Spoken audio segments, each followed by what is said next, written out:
আপনাদেরকে নিয়ে একটি স্বপ্নের রূপগঞ্জ করব, যেই রূপগঞ্জে সন্ত্রাস থাকবে না, যেই রূপগঞ্জে মাদকের ব্যবসা থাকবে না, যেই রূপগঞ্জে আপনারা আপনাদের বাচ্চাকে স্কুলে পাঠাবেন, সুশিক্ষিত হয়ে বেরোবে, চিকিৎসা করবেন সরকারি হসপিটালে, আপনারা নিরাপদে থাকবেন, এরকম রূপগঞ্জ চান আপনারা? ইনশাল্লাহ। আমার এখান থেকে তাকালে দেখা যায় বড় বড় ইন্ডাস্ট্রি দেখা যাচ্ছে না?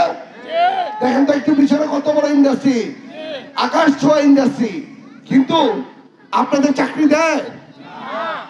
গেলে কি বলে, রূপগঞ্জবাসী চাকরি দেওয়ার দরকার নাই।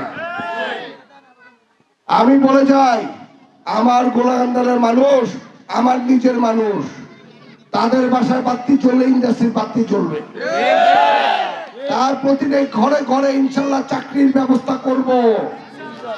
এখানে কোনো পানি বন্দি কেউ থাকবে না, আপনাদেরকে কেউ জায়গা দখল করতে পারবে না। আপনাদের 3 বেলার জায়গায় 2 বেলা খেয়ে গ্যাসের টাকা জমা দিয়েছিলেন না? এই গ্যাসের লাইনটাকে তারা অবৈধ বলেছে। ইনশাল্লাহ এই লাইনটাকে আমরা বিএনপি পরিবার নিয়ে আমরা বৈধতা দেওয়ার চেষ্টা করব। আজকে আপনাদেরকে নিয়ে একটি স্বপ্নের রূপগঞ্জ করব, যেই রূপগঞ্জে সন্ত্রাস থাকবে না, যেই রূপগঞ্জে মাদকের ব্যবসা থাকবে না, যেই রূপগঞ্জে আপনারা আপনাদের বাচ্চাকে স্কুলে পাঠাবেন, সুশিক্ষিত হয়ে বেরোবে, চিকিৎসা করবেন সরকারি হসপিটালে, আপনারা নিরাপদে থাকবেন, এরকম রূপগঞ্জ চান আপনারা? ইনশাল্লাহ। আমি আপনাকে এরকম একটা রূপগঞ্জ উপহার দিব, যে রূপগঞ্জে বাস করবে সারা বাংলাদেশের মানুষ এসে দেখবে যে কত শান্তিতে সুখে রূপগঞ্জবাসী বাস করে। ইনশাল্লাহ এরকম রূপগঞ্জ ইনশাল্লাহ আমি করে ছাড়বো। যাক, আজকে আমাদের দেশ নায়ক তারেক রহমান সাহেব দেশের বাইরে থেকেও আপনাদের কথা চিন্তা করে এরকম একটা ফ্যামিলি কার্ড করছে আমার মা বোনদের জন্য।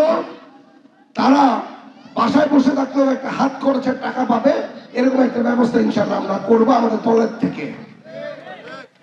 আজকে কৃষক কার্ড তৈরি করবে, যে কৃষক কার্ডের মাধ্যমে আপনারা সুলভ মূল্যে সার পাবেন, সুলভ মূল্যে বীজ পাবেন, এরকম একটি কার্ড ইনশাল্লাহ আমরা রূপগঞ্জবাসীর জন্য সর্বোচ্চ এই কার্ডটা আমরা নিয়ে আসার জন্য চেষ্টা করব। যাক, এখন আপনারা বলেন 12 তারিখে কি আপনাদের ঘরের ছেলেকে পাশ করাবেন?